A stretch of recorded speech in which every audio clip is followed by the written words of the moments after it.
Ooh, that's why you don't skip leg day.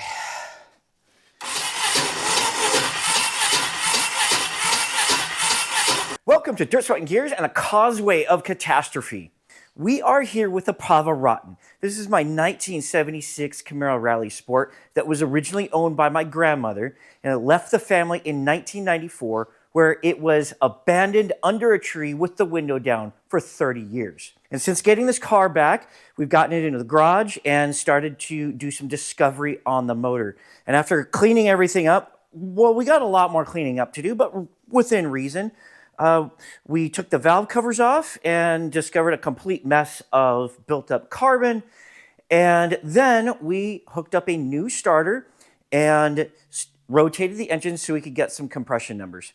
And that's where it became really apparent that the next step for this motor is to take it out. This flywheel was on its way out. I had enough rotations to get some compression numbers on the entire motor, but it's toast now. So that definitely has to come off. On top of that, our compression numbers were a little low. Now, that could be just from something as simple as stuck rings that as oil starts flowing through the engine again, they'll expand and it'll come back to life. But I figured since this motor has to come out anyway, we may as well just do everything that it could possibly need. Now, another concern of mine is that built up carbon. You see, from sitting for so long, all of the oil sludge just turned to charcoal. And I want to make sure that didn't happen inside of any of the oil passages. So I did do kind of an oil flow test, and it seemed a little bit promising, but at the same time, a little bit discouraging. It's going to make me feel a lot better to pull this motor. It also happens to be free. If you've been following some of my other projects on this channel, you'd remember that I had some massive expenses on my garage and ADU project, specifically upstairs. Also tried to buy a motor for my Chevy S10, got scammed, and I'm still trying to raise money to buy another motor. So pulling the motor on this thing and doing a proper teardown is free. We can do that together without spending any money. So in this video, that's what we're going to do. I'm going to pick up the camera to do a little bit more detailed walk around, and then we'll get to work. So we're going to start here over on the driver's side because I haven't done as much work and I've shown you even less of it. So over here, we still have the exhaust manifold, and with it comes all of these really horrible shields. That all has to come out so that we can gain access to the motor mount underneath. The dipstick for this thing is really wiggly, so that will move out of the way easily once I get the header detached. So this whole process, I think, is going to go pretty smoothly. So once we detach that, we've got obviously the motor mounts, and then we have over here the bolts to the bell housing. Some of you were kind enough to point out that all of these bolts are accessible, most of them without even getting underneath the car. So there's no reason that I can't pull this motor out without too much trouble. Now I have this brand new cherry picker that I bought when I was getting scammed on the motor for my S10, and that's what we're going to use to pull this. It is 1 ton, which should be good enough for this motor. I would have preferred the 2 ton, but Harbor Freight didn't have it. And since I've already bought it, well, we're going to use it. Once we have the motor pulled up, I want to find out the condition of the cylinders, the condition of the pistons, the condition of the crankshaft. And once we get that on an engine stand, we'll be able to drain all the oil out, take the oil pan off, and check all of those things. We did look at the cylinders with the bore scope, and they looked pretty good. We did an oil flow test with our drill on this little tool here, and that was showed a little concern. The compression being low might be a cause for concern. So once we get this thing on the engine stand, we'll be able to pull the heads off and really start to dig into this thing. So I've removed the driver's side exhaust manifold, and it had the same little heat shields that the other side had. So I had to bend those to remove them, and since I'm not reusing them, I don't care. They went straight into the trash. Some interesting things that I noticed about this manifold. Clearly, this side of the exhaust has had some work, and that's for two reasons. Number one, there's gaskets here. This one had gaskets, the other side did not. And two, some of the bolts had these little washers on them, and some didn't. And it was inconsistent too. So these two bolts that were identical, one has the washer and the other one does not. So that makes me think that, some of the washers were lost and somebody didn't care.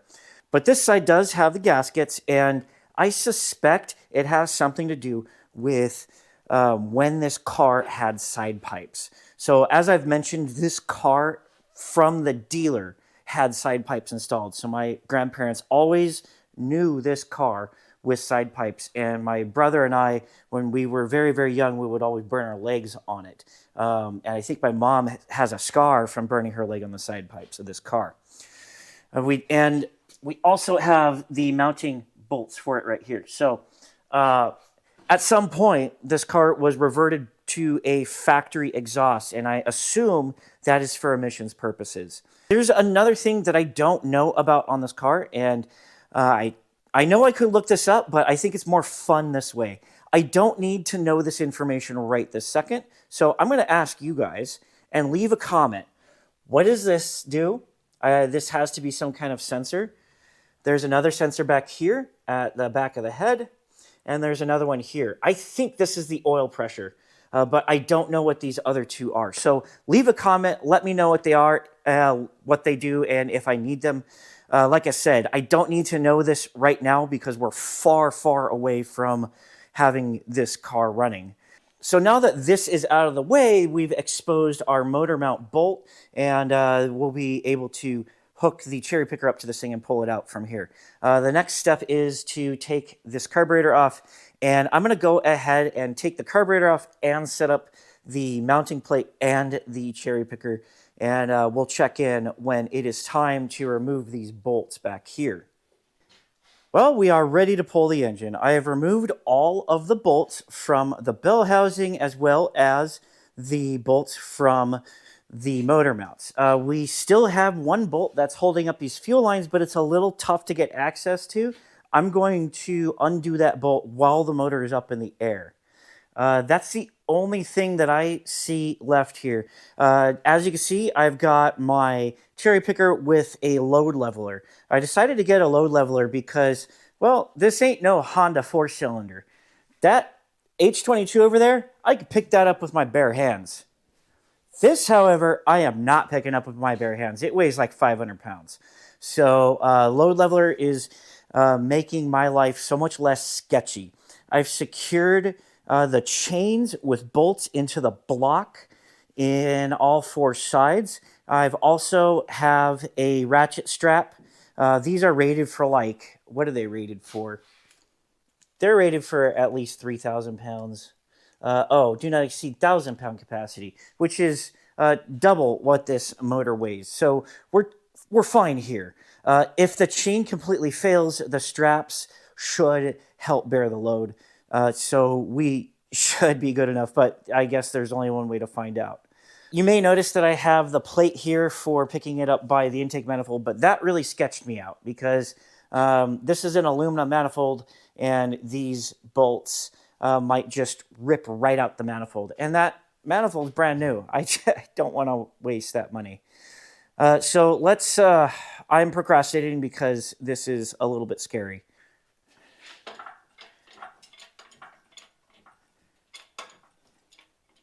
No! Okay. What just happened? Well, that's probably the smartest thing I've done this entire project. This ratchet strap ended up catching the entire front end of the motor because this chain popped out of the hole. The bolt, I must have not had it threaded in far enough. It didn't look like it damaged the bolt hole. We're going to clean up one of those bolt holes, and we're going to use that bolt hole in the block there. And we're going to try this again. But really, really, really smart move on my part. I'm going to give myself a pat on the back, take a break, eat something, and we're going to try this again. As you can see from the threads of this bolt, it buried itself in dirt. So it really wasn't catching on anything, it just felt like it was. So I've cleaned out the bolt hole with my thread tap, and we're going to be able to try this again. And for you keyboard warriors out there that are typing in the comments right now about how the ratchet strap is wrapped around the crank, yes it is, but it's also wrapped around the water pump. And while it's not ideal, it was certainly better than having the motor come crashing down onto the frame with no support whatsoever. Now that said, before I do this again, I'm going to reposition the ratchet strap to get behind this point right here so that it is not wrapped around the crankshaft. Happy now? Thank you. Go ahead and leave a comment. Tell me I'm an idiot. You're right, I am, but this is how we learn. It's not like this car is valuable or anything.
Well, thank you to my friend Alan for confirming how to remove the torque converter and the flywheel.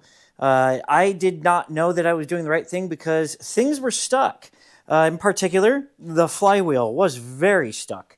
It took a lot of wiggling and hammering and PB blastering, and it finally came out. And I believe that's because there was a fair bit of corrosion. It wasn't like rust, but it was just enough to make it really difficult. So I hit it with a wire wheel a few times, and then PB blaster, and then kind of use the pry bar there to kind of get in behind it, and it eventually came out.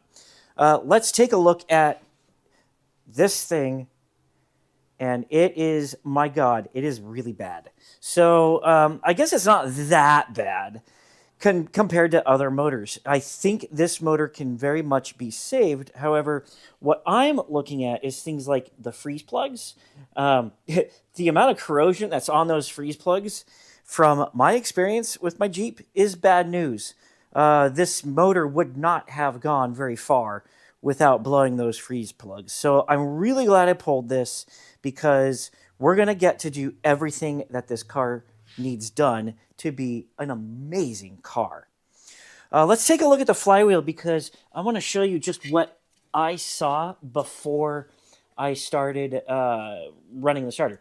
You see here, these teeth are ruined, and before I hooked the starter up to the car, these teeth were already ruined. They were actually flattened sideways, so the starter actually made them look better. It doesn't necessarily mean that I got the best starter for this car, but now I have to replace the flywheel anyway. I may as well just get a flywheel that matches the starter that I have, so that I don't need to waste any more money. Because I already have to buy a new flywheel, I'm definitely not putting this thing back on. Underneath that, we've got a lot of the parts for the front bumper assembly that we took apart along the way in order to make room for the cherry picker. These, again, don't look that bad. There's plenty of surface rust on here, but structurally, these are really sound. So I am going to, we'll do a video where we clean all of this up and we prep it and repaint it. But for now, we're just going to set it aside. Let's go take a look at the frame, because right now I am draining the oil and I'm giving it time to drain out all the oil that it's going to drain. The frame, again, really glad I did this, because a lot of these areas I would not have been able to reach. So we have the motor mounts are just completely caked with fecal matter, as well as the frame underneath it. And this is going to be a great opportunity to clean all of this up and make it perfect. As perfect as it's going to get. The same thing with the frame. Inside the frame, we've got rat droppings inside the frame. So this is going to take some clever work with a respirator and blow nozzle. Probably my tire filler, shove it in one of these holes and blow everything out. And then I can get some rust neutralizer in there with our wool wax gun and some kind of frame paint.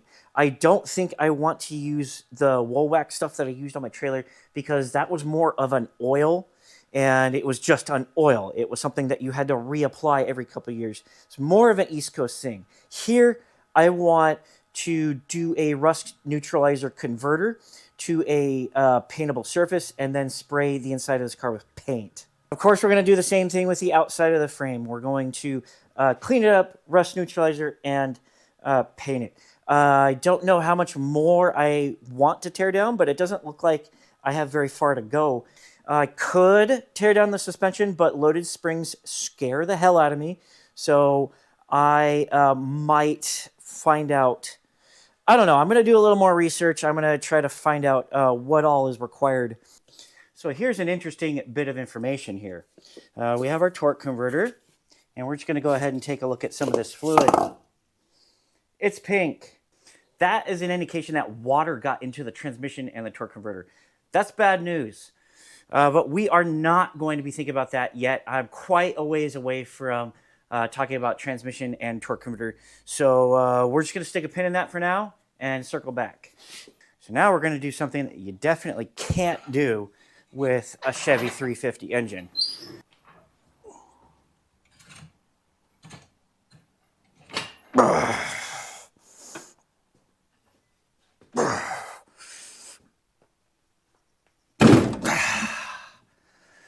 Whew, that's why you don't skip leg day. This is the bolt that holds the 150 horsepower Honda engine to its transmission. This is the bolt that holds the 150 horsepower Chevy 350 to its transmission. This bolt is much more substantial for a much lighter motor than this dinky little thing for that heavy 350. So I'm going to go to the hardware store and pick up some grade 8. Obviously, it also needs to be longer, and I'm also going to get some grade 8 washers. The advantage of grade 8 over whatever the hell this is shear strength. It is much less likely to fall off of the engine stand under its own weight. So we're probably going to start by taking off the oil filter and then the oil pan, because I want to get a look at what is inside this motor. I don't want to get too crazy cleaning the heads because it's going to make a big, huge mess, and I've got things to worry about here right now. So we're going to wait until the wind and firestorms pass, and then we'll do a proper cleanup of this motor.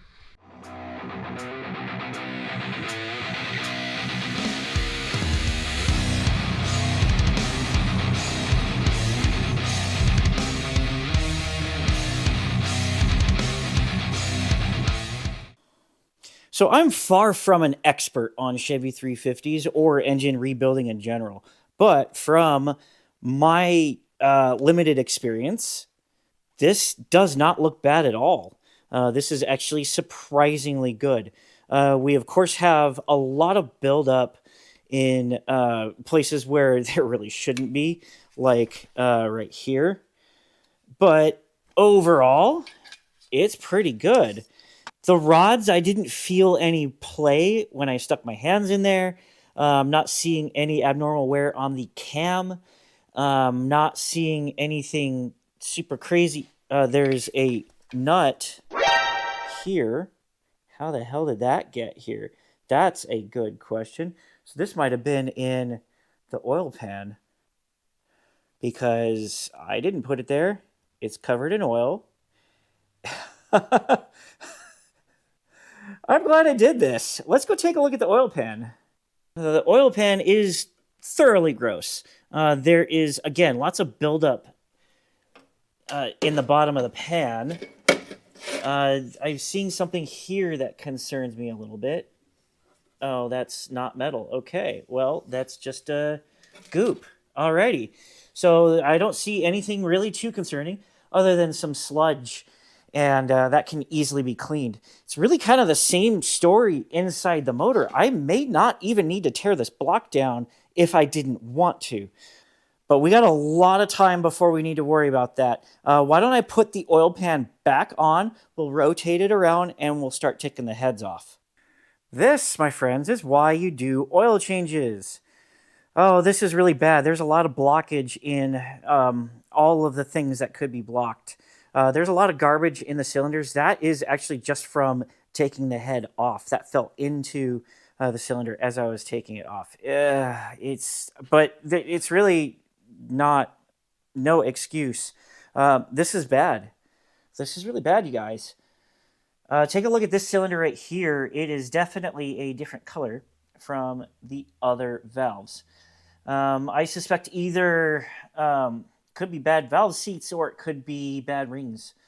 So it seems my concerns over blocked oil passages may have been warranted.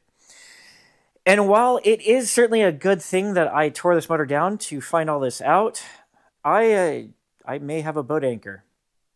This is not good. We're going to continue tearing this thing down. I want to get a look at the other cylinder head just to see what kind of condition the valves and pistons are in.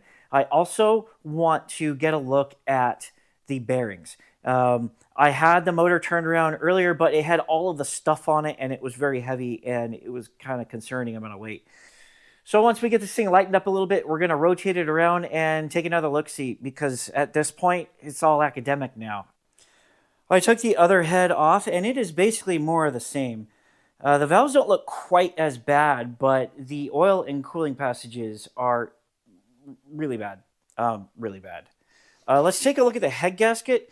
We clearly have some head gasket issues over here and right here, but our head gasket is definitely not the most concerning thing about this because I poked my finger in here before it was even smaller than that.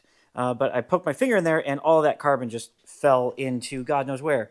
So if this is not your first time watching this channel, I am clearly not an expert at what I am looking at.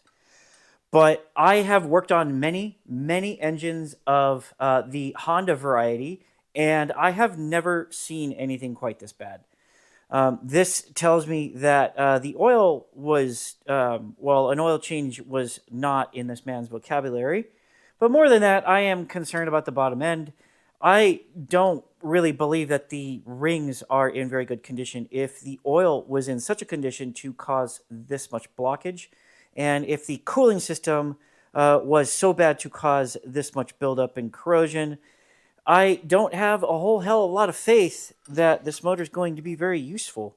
It very well could have overheated many, many times. It probably has never seen an oil change, and who knows what else. The point is that I need to consult with some experts before I do any stupid decisions, but nothing is stopping us from rotating this engine around, taking off the oil pan, and popping off a couple of bearing caps. Or all of the bearing caps. You know what? Maybe we should drop a piston. The last leg of our little adventure into this 350 is going to be getting a look at the crankshaft and the bearings. I haven't seen this yet. All I've done is just loosen it up.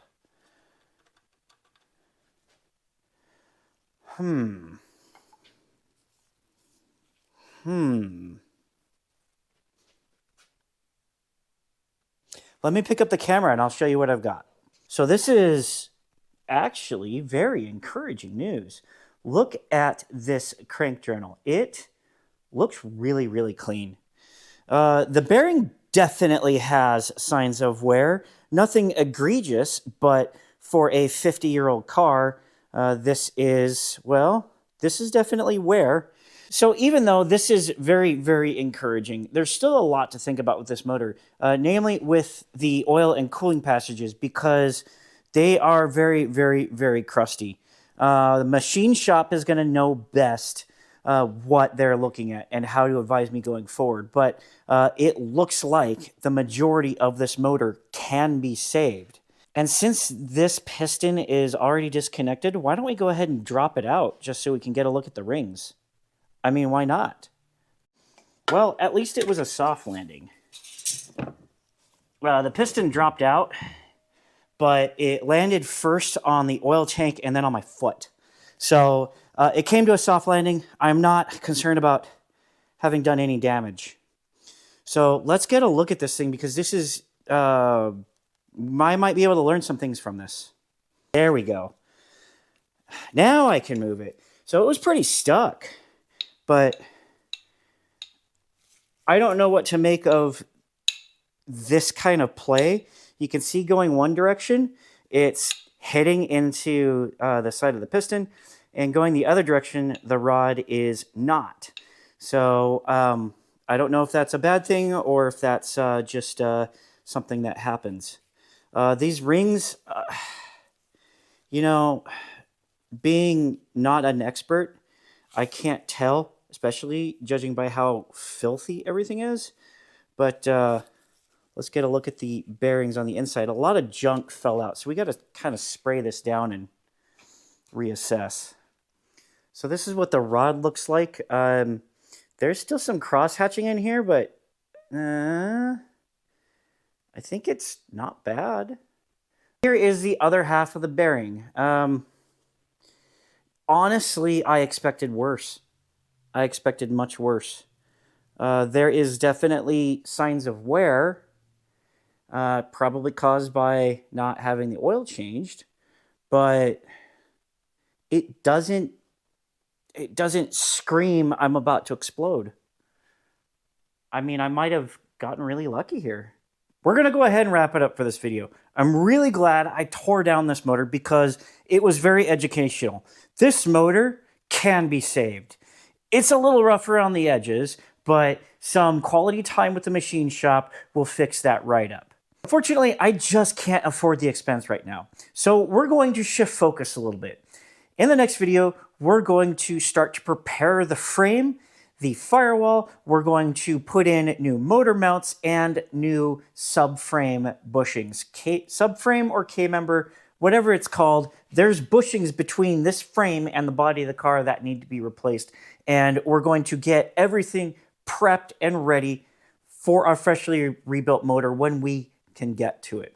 I think that's going to be a really fun and exciting project. I think that's going to give me a lot of motivation to keep moving with this car because it's really disgusting and I don't want to touch it. But if I face that problem head on, well, suddenly it's going to be a lot more fun to work on. And after that, we're probably going to do suspension because you can't really get to 100% of the frame without taking the suspension apart. And that's something that sketches me out a little bit because I don't like loaded springs, but I've seen some YouTube videos and I have some really good friends that can talk me through it. I think I can take this on, no problem whatsoever. But again, suspension is a little bit costly depending on what you want to do. And I think the stuff I want to do is going to cost, well, a lot more than cleaning up this frame. And once I have two nickels to rub together to rebuild this engine, well, I don't think it's going to be that expensive because it's all here and it's all in pretty good shape, but it's still not going to be cheap because I want to do it right. And I've got some really exciting upgrades that I want to do to this engine. Nothing too crazy. Like I said in a previous video, I want this to be the car that my grandparents would have wanted it to be. So it's not going to be a drag racer. It's not going to be an autocrosser. It's going to be a GT car because that's how they drove it. And I'm really excited to make progress on this thing. So as always, if you like what you see, like, share, subscribe, and comment. And if you don't like what you see, if you saw something egregiously wrong with this engine, there's some things egregiously wrong with this engine, but overall, I think it's pretty good. Leave a comment and let me know if there's anything that I didn't point out.